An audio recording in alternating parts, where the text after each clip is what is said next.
Well, good evening, colleagues and friends. It's my very great pleasure to welcome you all to our 2020 QCRC Professorial Lecture.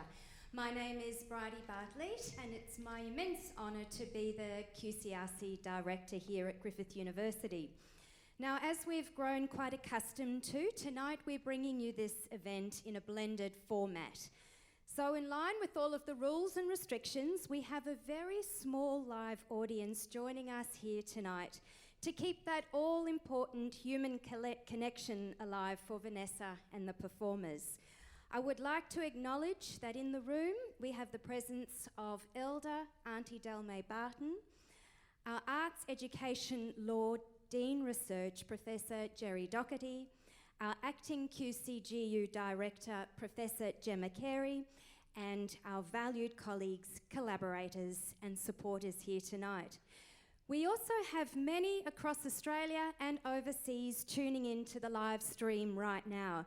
So wherever you are, whether it's on your couch or maybe in your studio or sitting at the kitchen table, we're delighted to have your presence with us tonight, and I think we can feel it in the room with us. So to begin the formal proceedings and to lead us in an acknowledgement of country, it's my very great pleasure and honour to welcome Auntie Delmae.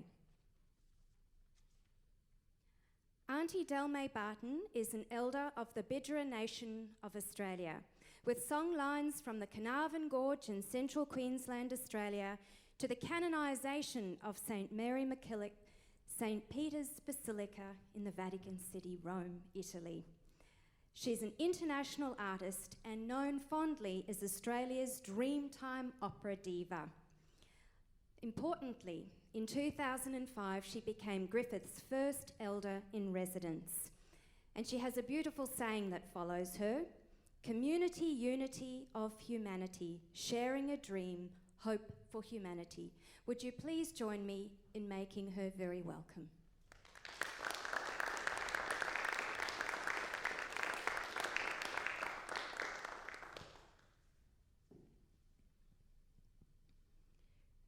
Thank you, our host, Queensland Conservatorium, Griffith University, and Queensland Conservatorium Research Centre.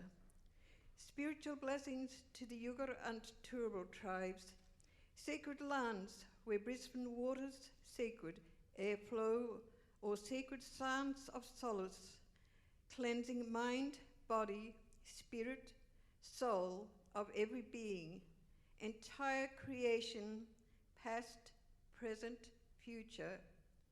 Come, pray, we of humanity, embrace, corroborate, circle of universal reconciliation, and thus, together, walk harmony's bridge of love, faith, freedom, wisdom, truth, and trust.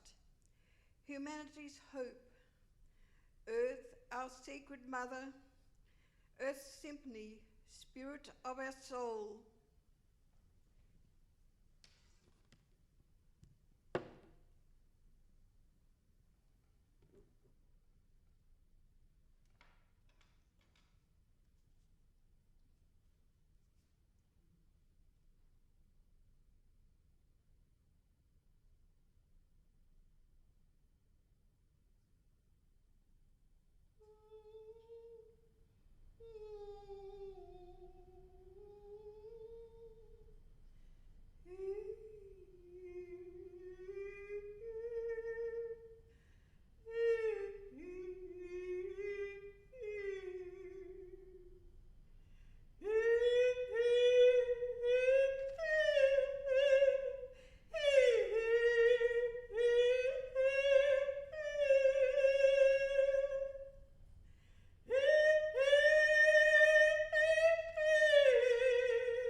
Thank you so much, Auntie Delmae, for opening up a beautiful and reflective and contemplative space for this evening's proceedings. That was truly wonderful and generous. Thank you. And I too would like to echo Auntie's acknowledgement that we are gathered on Jagera and Turrbal country, and I would like to pay my respect to elders past, present and emerging, and extend that warm respect to our Aboriginal and Torres Strait Islander colleagues joining us from near and far. It is now my great pleasure to introduce our special guest speaker / performer and her topic. It is very likely that Professor Vanessa Tomlinson actually needs very little introduction to all of you. She is greatly admired and respected as an artist not only here in Australia, but of course across the Asia-Pacific region as well as overseas. She has toured the world for over 25 years and premiered over 100 works. She has an impressive list of awards and accolades that would honestly take me all night to read, and a portfolio of amazing collaborative projects, and it's so nice to see some of her great collaborators here, including Sounding the Condamine, The Piano Mill, Water Pushes Sand, and Sonic Dreams, to mention a few. Closer to home, here at the Conservatorium, Vanessa wears many hats. She is the Deputy Director of the QCRC, Head of Percussion, Program Director of the Doctor of Musical Arts, and can usually be seen running through the building heading towards teaching, performing, or hatching up her next creative project. These many hats are testament to Vanessa's dedication, curiosity, agility, and quite honestly, generosity as an artist, educator, learner, researcher, and leader.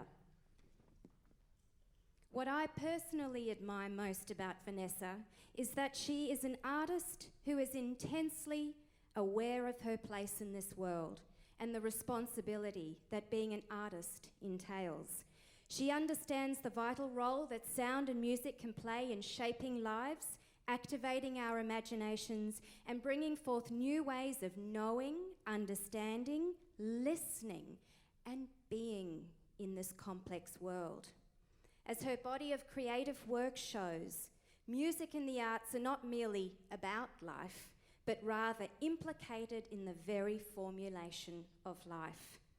She is deeply attuned to the world in which she lives, and her choice of topic tonight certainly demonstrates this.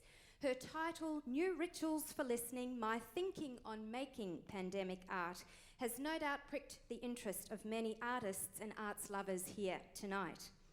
While the COVID lockdowns have quashed so much vital live activity in our sector and decimated so many artists' livelihoods, this pandemic has not stopped artists' intrinsic need to creatively engage in art making itself.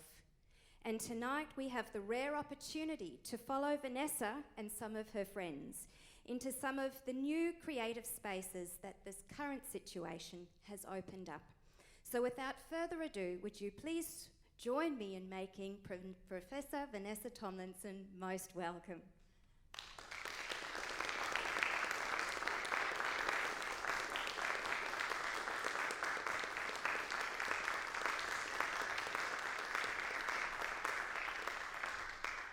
Thank you, everybody. And for those gathered in this room right now, could you please get out your phones? Check that the timer is set for 55 minutes. And on my hand cue, press start.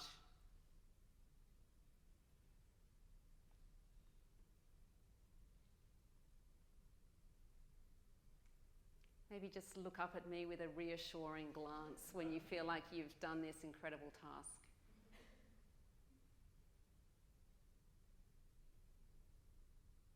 And ready.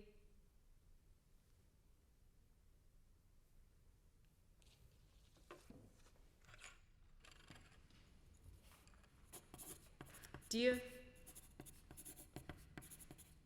audience,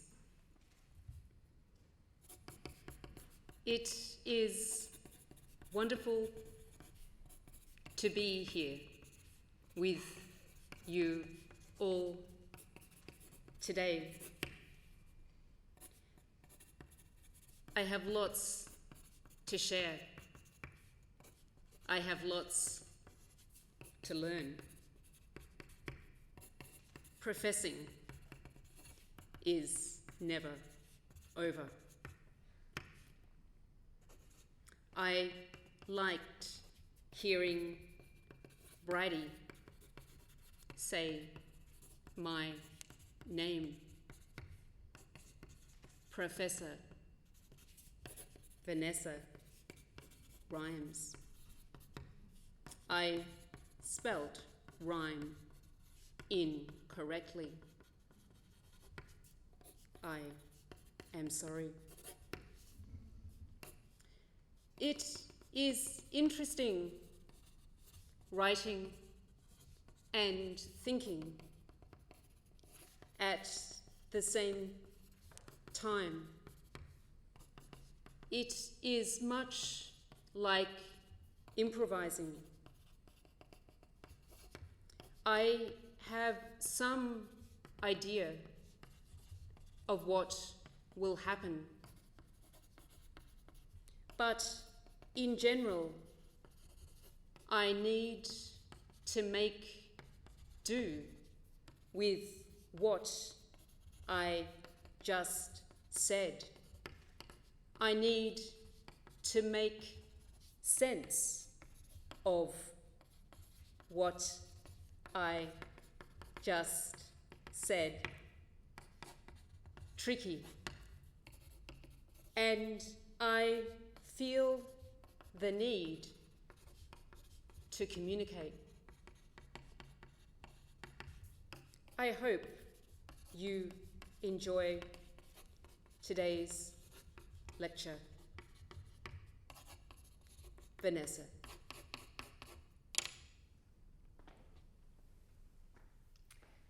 Good evening and welcome to today's lecture, New Rituals of Listening. I'm first going to talk about listening and then about some of my projects in pandemic art. I love the fact that we have a term for this now. I don't know whether it's a ubiquitous term used across the world, but let's start it right here in Queensland. My practice is as a percussionist, a musician, and an artist. I'm a maker. I try and create environments for things to happen. And as such, I love making things with people. I love the fact that in this room today, we gathered together to listen, but I also love the fact that we have people all across the world joining us to listen. The shared experience is special. It's a different way of listening than when we listen by ourselves to something that's been pre-recorded or pre-organised. No one in this room knows what I'm going to say next. And in fact, to be really honest, I don't know what I'm going to say next. We're on this ride together, and I hope you enjoy it. I want to talk firstly about the way I think about listening as a director and a curator. All of us in the room today are sitting here with a fairly clear view of me. I hope that's okay with you. And you're sitting here with a stereo relationship to my voice, a stereo relationship to the speakers. There's a door here, which is a threshold, which shuts out all of that crazy extraneous sound that we don't want in a concert hall, and we have simply the sound of me speaking or what's coming from the stage. I call this the theatre of listening. If I was to say to you all, you can now get up out of your seats and walk anywhere you choose in this room. You can come down and sit on the seat and I can whisper in your ear. You can go up into the lighting box at the back and listen to the sound of the cogs turning. You can come and lie under the piano. That would be the museum of listening. You would have mobility. You'd have the ability to go towards or away from sound. You have agency to do that. I'm less in control in that environment. But we still have that doorway. If I was to take away that doorway altogether, we suddenly have the open space of listening. This is like when you're out in the city and everything's happening all at the same time, or if you're out in the bush and you can't help but hear all these different layers of sound. And in that environment, it's often the sharpest, loudest, highest, or lowest, deepest that attracts our attention. We need something out of the ordinary to grab our attention. And it's harder to curate sound in those environments. We have to work harder to grab your attention and to bring you closer, to bring you into a different space. Now, as a curator and thinker about sound, that's normally where I would stop talking. I would be interested in those three areas. But we have our incredibly dear friends at home today who are, well, maybe they're not at home. That's the thing. Maybe they're in the car. Maybe they're in the park. Maybe they're hanging out with their kids and they're multitasking. Maybe they're on social media and listening to me at the same time. And that's okay. Because in the new expanded field of listening, it's rare that we sit at home or sit in a space through our computer only listening to an incoming stream. We're often doing 2 or 3 or 4 things at the same time. That's how we listen now. That's not a bad thing. It's not a judgment. It's simply another way of listening. So thinking through all this is my kind of bed of thinking for the new rituals of listening. I want to do a quick listening exercise with you guys for a second, if you'll allow me. And I just want you to let the sound of my voice dictate where you need to go next. Imagine the sound of your grandmother's kitchen.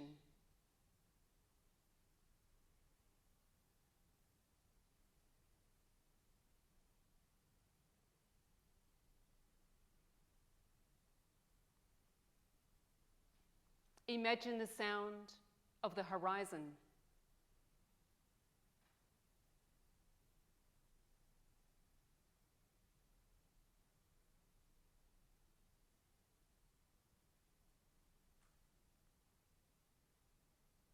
Imagine the sound of yesterday.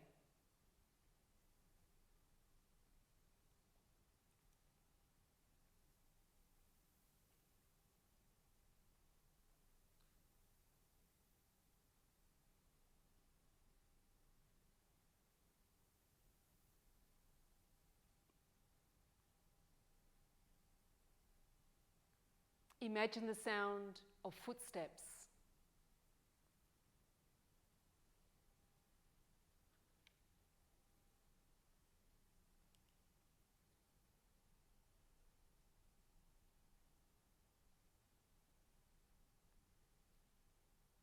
Imagine the sound of perfection.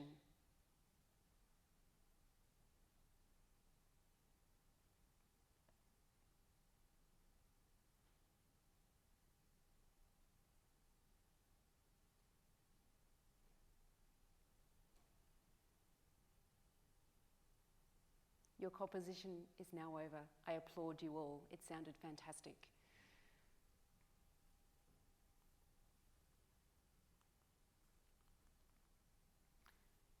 I have no doubt that some of those were really simple for you guys. Some just came to you in a moment and you had an awesome time hanging out in that imaginary sound world. And some of them were probably a bit trickier to locate. Some sounds were not things that were familiar. Who's heard of the sound of the horizon before? What does that sound like? Is that a thing? Is that a possibility? The sound of footsteps. Whose footsteps? On what terrain? Was it comforting? Was it frustrating? Did you feel safe? And the sound of your grandmother's kitchen. I wouldn't be surprised if many of you needed a gateway sense to get there. If you needed to get there through smell, or through sight, or through a memory of a particular event or a photograph of that kitchen. Or perhaps some of you don't ever have the experience of a grandmother and a grandmother's kitchen, and so you had to build an entire scenario in your mind to imagine that sound world. Whatever happened, you all listened differently. And every time we're listening, even when I think I'm controlling you in this incredible theatre of listening, you're all receiving different information. And that's the whole joy to me of live performance, is that you're all taking away something completely different from the experience. I want to move now a little bit to quarantine art, or pandemic art. I haven't really decided which one. Quarantine art, pandemic. One's 3 syllables, one's 4 syllables, so one's obviously better than the other. When this all started happening back in March, and I, as an academic, teacher, performing artist, had the world collapse like it did with everyone's world, I discovered that there were 3 ways of kind of operating going forward. The first one was the incredible deficit frustration model, which said if I can't do art the way I've always done art, I simply can't do art. If I can't teach the way I've always taught, we cannot go forward. I will cancel classes, I will cancel concerts. We cannot do that. Another version is, oh, we could bring in the experts. We could bring in the people that know how to do all this stuff, and they can take care of it for me. They'll look after me, and I'll simply go on as before and rely on these team of experts. In the middle, of course, is the can-dos, the people that make do, the people that work out how to take that step forward and how to adjust, to be nimble, to be flexible, and to work through ideas to go forward. Now, it's probably clear to you that I like this middle one. I use more gestures in my behaviour when I was talking in the middle, and I was quite stoic and strong in the first and the third. But in general, most of us have tended towards this middle ground. But what does it mean to be flexible and nimble, and what do we need in this world in pandemic art? My very dear friend Mark Applebaum is Professor of Composition at Stanford University, and he set up a course called Quarantine Art or Pandemic Art, I really don't know, and this is what he asked of his students, or said to his students. By way of a rule of thumb, the question should be asked, is there a much better version of this that I would make if there wasn't a pandemic? If the answer is yes, then it may not be quarantine art. It may simply be an invitation to be depressed that you can't do what you'd prefer to do. Conversely, a yes answer to this question, did this occur to me only because of this weird coronavirus situation, is an indication that you might be onto something quite valuable. While pandemic art must be practiced today out of necessity, we can also imagine a kind of post-pandemic art. That is, the successful work of art, as both noun and verb, that we undertake today should be valuable even after the current constraints are obsolete. So here goes. Here's my sharing of some of my pandemic art projects. It will feature some key collaborators, and I'm introducing them now so I don't have to keep doing that. All of the video work you see today is by Greg Harm, who's been my collaborator, artistic collaborator for many years, but very close collaborator in the last 8 months or so. Erik Griswold, pianist and composer and in-house collaborator on all things musical. The Piano Mill, which is both an instrument and a site for exploring site-specific experimental art out in the bush between Stanthorpe and Tenterfield, and welcome Bruce and Jocelyn Wolfe. And Clocked Out, which is a music-making company based here as ensemble in residence at the Queensland Conservatorium. And the projects: 4 Pink Moon Opera, 84 Pianos Pandemic Edition, Scissors Paper Revox, which is with Peter Knight, who's in Melbourne, so that's a remote one, Percussion at Dusk, Lonely Hearts Pandemic Band with Evaristo Aguilar in Mexico. I remember this day in April. I received an invitation to be part of the full Pink Moon Opera, which is by Pauline Oliveras, presented by Opera Povera and Cal Arts in Los Angeles. And it was with 50 artists from around the world, many of them my total and utter heroes. I was like beside myself with happiness. It was the first online gig I had done. I invited Greg Harm to my backyard to be my videographer and to help me out. And I myself had to develop my costumes, my musical material, my plot line, my scenes for 6 hours non-stop live streaming. And I never knew when I was going to be on the screen and when I wasn't.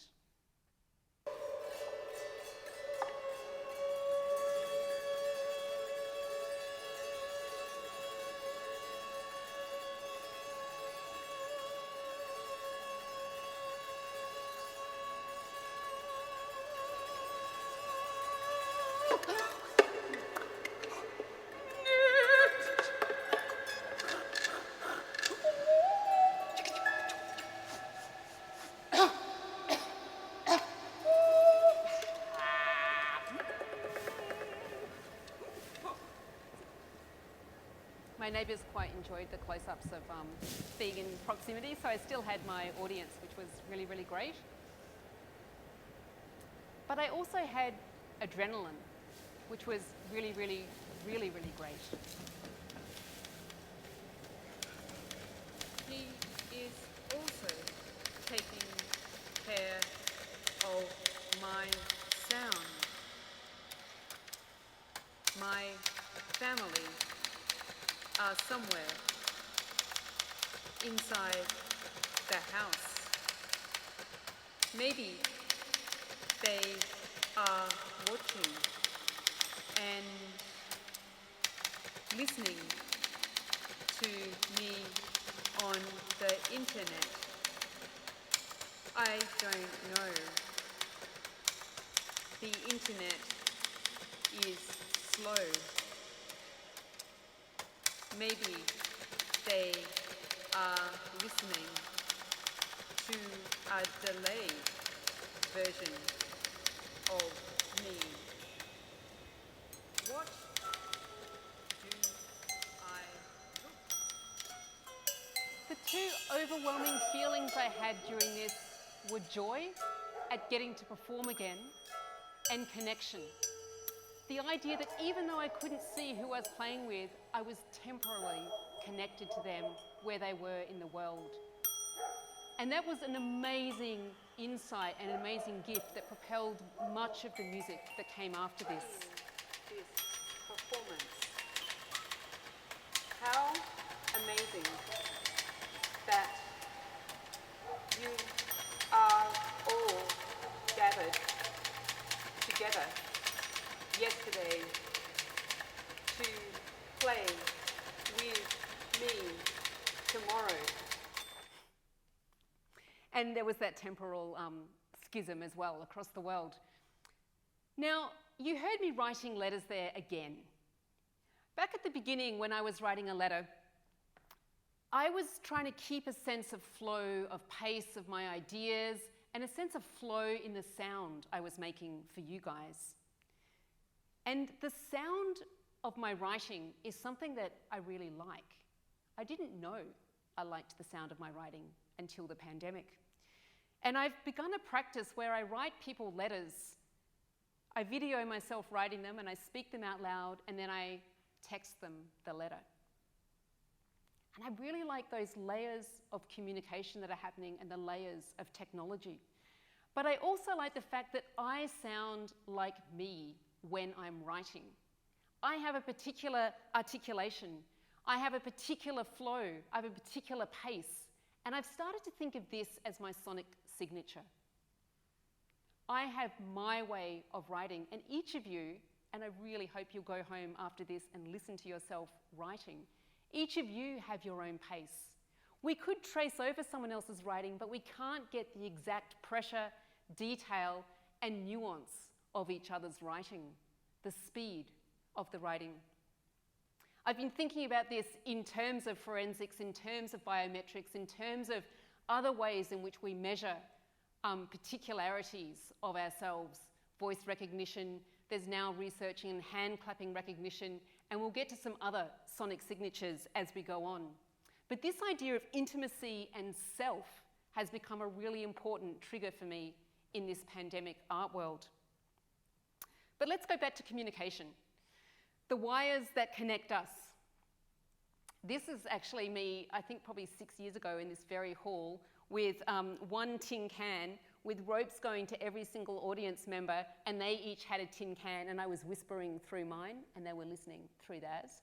And it was all great until they tried to pull their cans. And 50 people pulling on tin cans is quite a lot. But what I'm interested in really is the wires that connect us, how we are using this internet.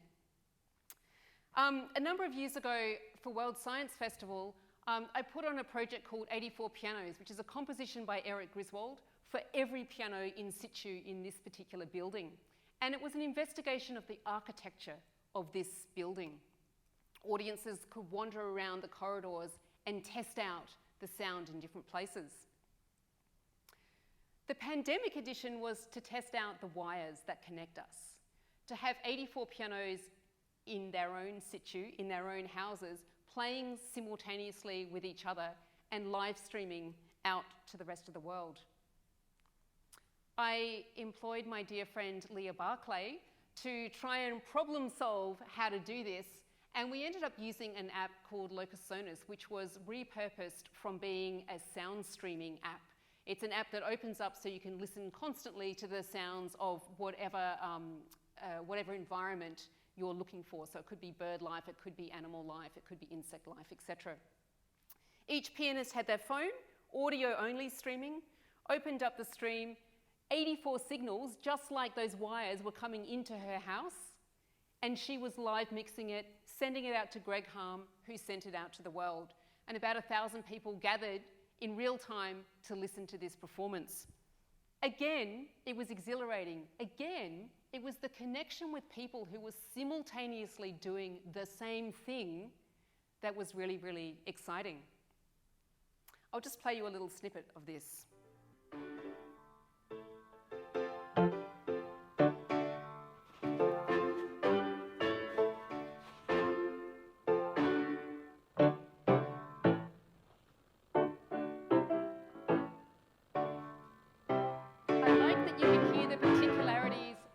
Piano.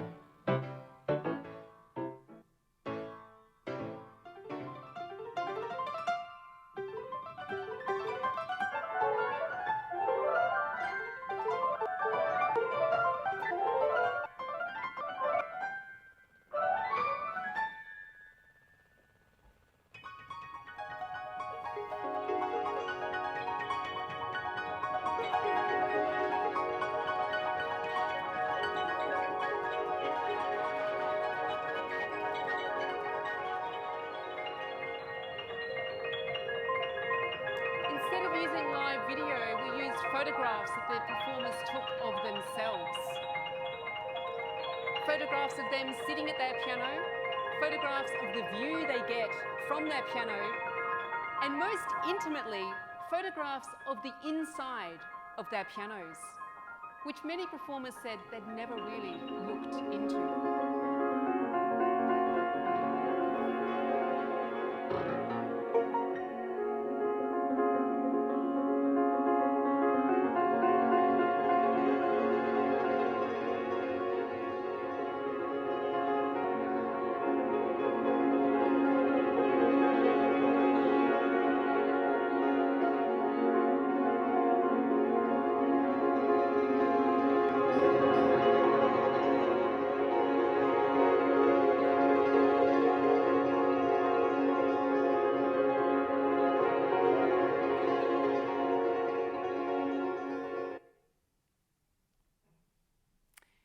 Moving on to the collaboration with Peter Knight.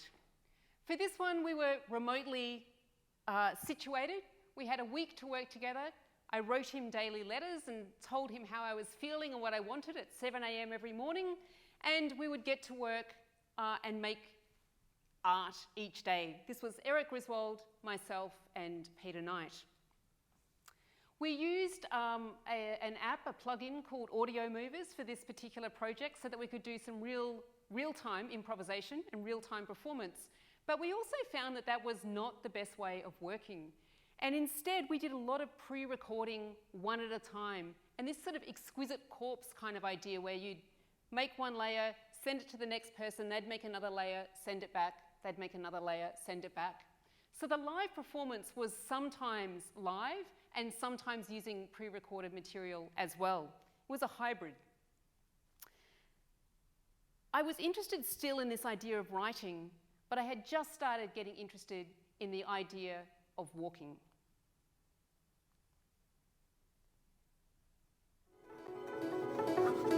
On Monday, I went for a walk.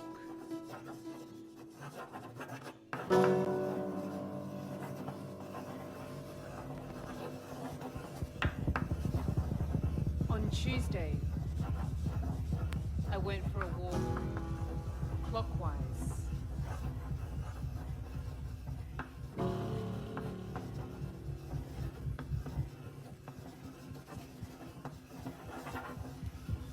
On Wednesday,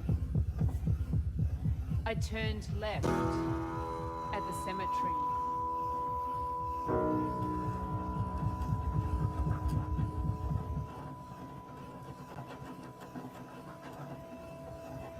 On Thursday, I turned right at the river.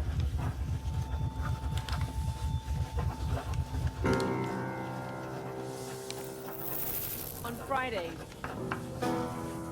I didn't want to walk anymore.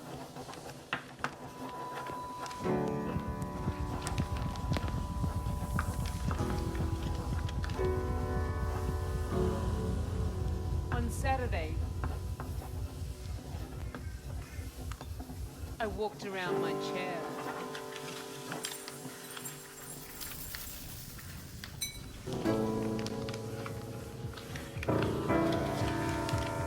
On Sunday, I wrote about walking.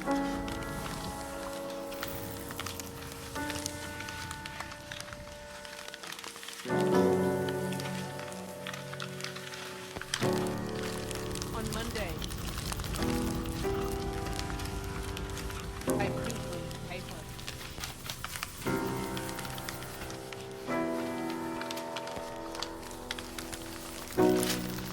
On Tuesday, I printed paper on a chair.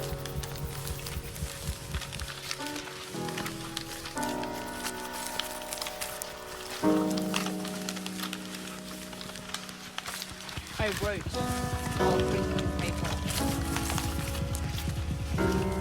I walked while writing.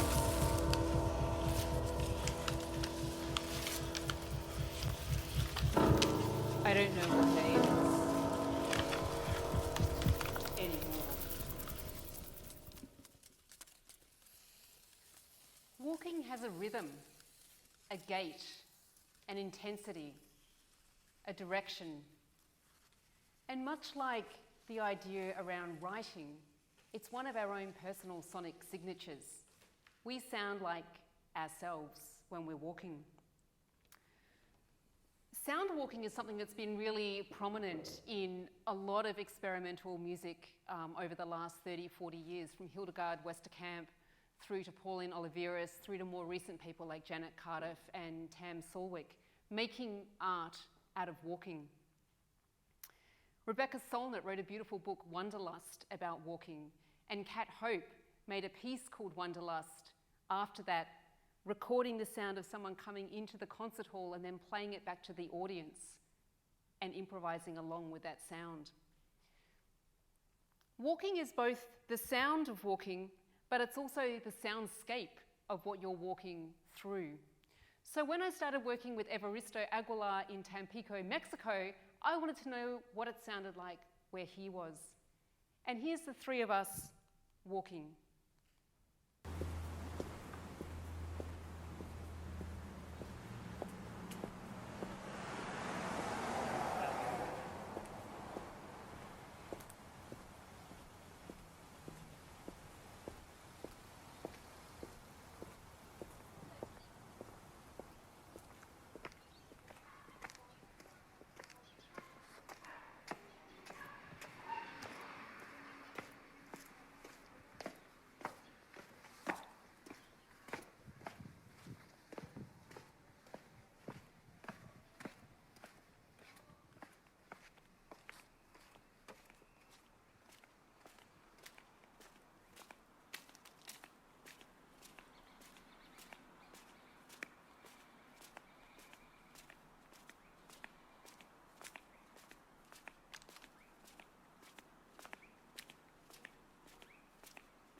Again, I love how intimate that is, how ordinary the neighbourhoods are. What would a perfect neighbourhood sound like? I also like the yellow objects that are in each of those photographs, which were taken from the scene and where the scene of which the person was walking. Much like my wig or my moustache in the Full Moon Opera, they kind of create a signifier of that being part of this composition. Staying with Evaristo and the pandemic band, the Lonely Hearts Pandemic Band project, another thing came to me. So we've done the sonic signatures, but the other thing that has been obsessing me during the whole pandemic, but particularly in this project, is material. And if you ask any percussionist, or if you think about what a percussionist should be really, really good at, it's thinking about material. What does something sound like? How do you vibrate that object? Whether it's metal, wood, glass, ceramics, it doesn't matter. We have an intuition about how material works based on decades of practice of using material. So Evaristo came to me with these teponaztlis, these bamboo blocks from Oaxaca, from southern Mexico, and played me this beautiful music and asked me to respond. And I went around my studio and collected my wooden things and responded. And I realized that I was basically playing on a United Nations of wood.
This collection of wood comes from 5 continents. I didn't know that. I just went scurrying around my studio and found this stuff, and I realized, oh yeah, Africa, South America, North America, Australia, Asia are all represented in this small table of wood. There's always a lesson where I teach percussionists about the marimba and the fact that it's coming from a felled rainforest tree that is critically endangered. And yes, respect is necessary. And I didn't know where a lot of these woods came from. And I started wondering how they got to my studio, how they got to Australia, how they were felled, which environment the tree grew in, which inhabitants lived with and on that tree. And suddenly the materiality of wood took on a whole new meaning based on this relationship with Oaxacan bamboo.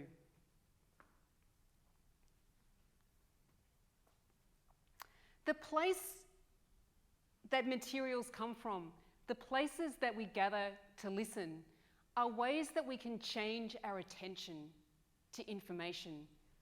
We can reset the way we're thinking about something. How and why do we gather in certain places? How can site-specific works inspire us to pay attention, to listen differently? What defines a listening space? Just outside here, I met with Tenzin Chogyal, who, by the way, just got nominated for a Grammy Award yesterday, which I'm pretty excited about. Yeah, whew. We were sitting just outside here a couple of months ago, and we were saying what we need are new rituals for listening. That's Tenzin's title.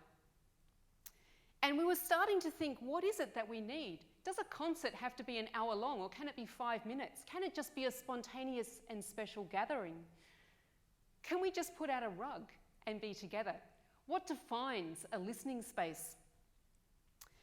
For the Brisbane Festival, I was really lucky that Lawrence English, who's with us here today, invited me to be part of a project called the Listening Etudes as part of Louise Bazina's 2020 Brisbane Festival. And for that, I decided to do a series of solo tam-tam works called Percussion at Dusk. In 3 different parts, this was part of Lawrence's plan, in 3 different parts of the Brisbane area overlooking the city, and I used the city skyline as my score, and I used the changing colour of the sky as sort of my timbral variation. What I was really fascinated about with this project is that the tam-tam set the proximity, the sonic bubble in which the audience collected. The distance that the tam-tam emanated was the space of which the audience could be part of my performance. And if you were beyond that,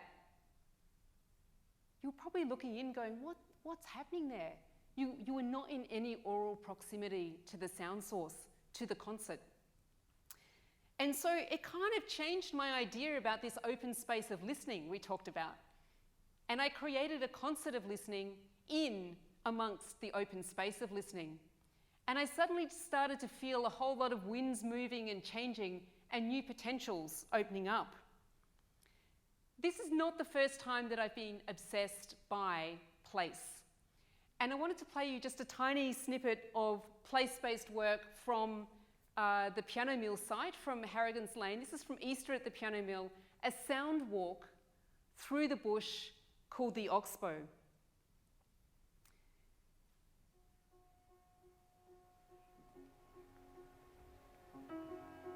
In this, the audience are navigating through about 1 kilometre of distance, and their attention is being attracted to different parts of the forest or different ideas by performers situated in the bush. And in fact, they're being led forward by these performers.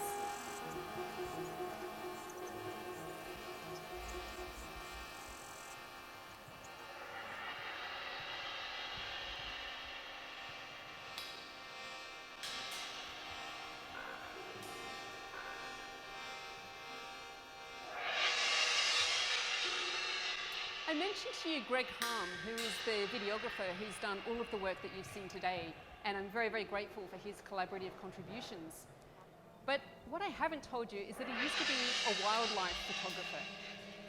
He used to patiently sit in the forest waiting for something to happen. And I've often thought that the reason he has such an affinity with experimental music is he has no judgment, no expectation. He's completely open to the unknown, just ready to experience it as it happens.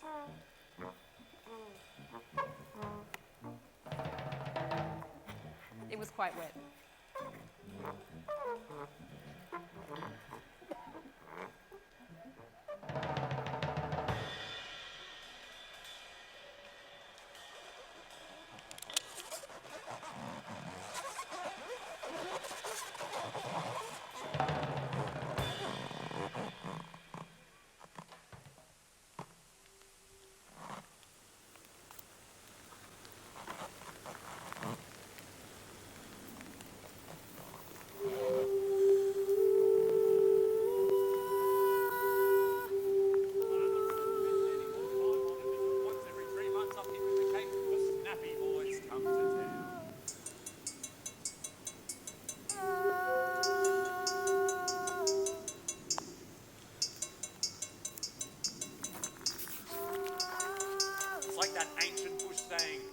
and flies, shut your eyes. Flies and sun, you're done.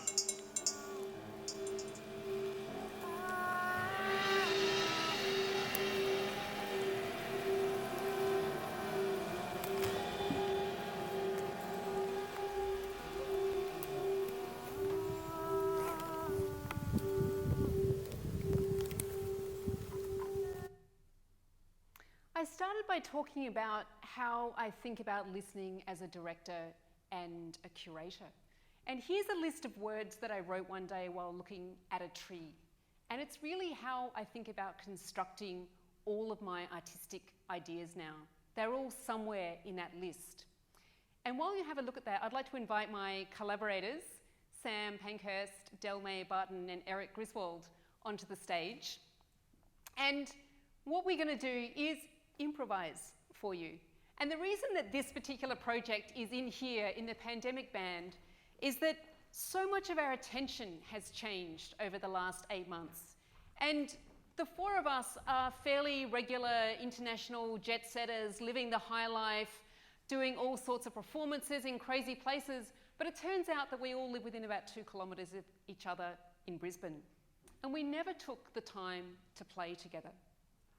So one of the things that the pandemic has done for me is to open up new doorways of play, new play friends, new potentials for improvisation. And I would like to share this improvisation with you all today.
I need to. My artistic work produces ideas revealed through the process and in reflection, unfolding through time, becoming aware, doing, collaborating, listening, and sharing.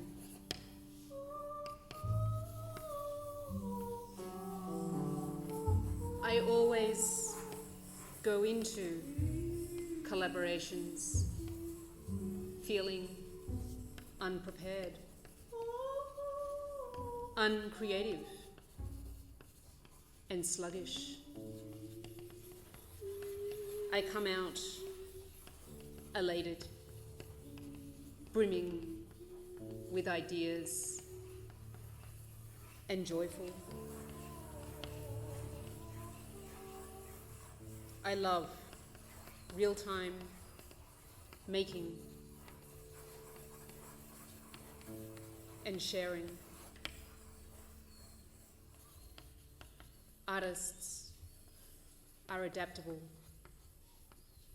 and unknowing. We are your ideal collaborators.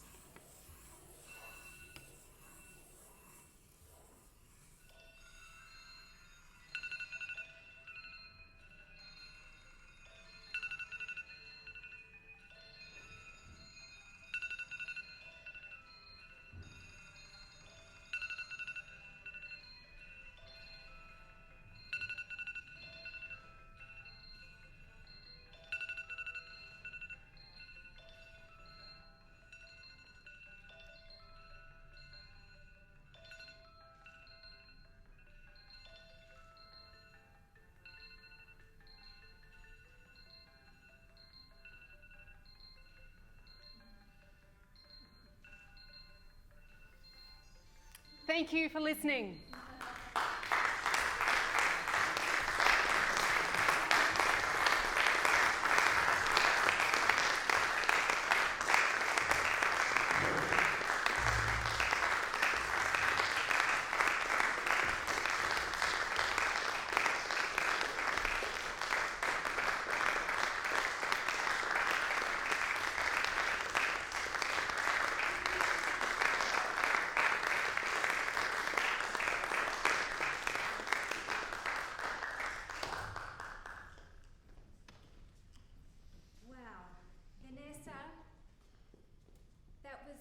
Absolute gift that you've given us tonight. Thank you for your outstanding lecture. Thank you for inviting us into this space to listen, and thank you for opening up your sonic signature for us to bathe in and enjoy. Your lecture was just brimming with creativity, with generosity, with beauty, and such profound insights. Thank you so much for this gift and for such a wonderful professorial lecture.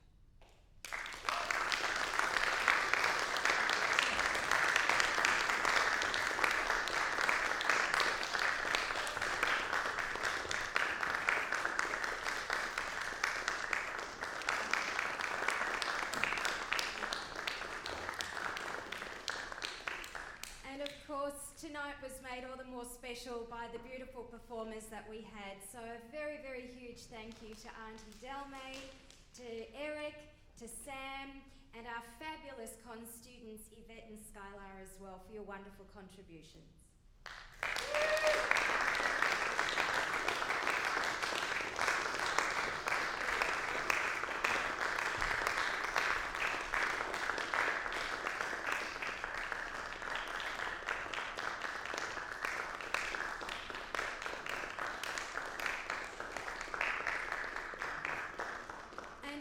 Tonight tonight wouldn't have been possible without the amazing hard work of Charu Mani, who's still running around with gifts for the students as well. Dr. Charu, thank you so much for your incredible work putting together tonight. It was really, really much appreciated by all of us.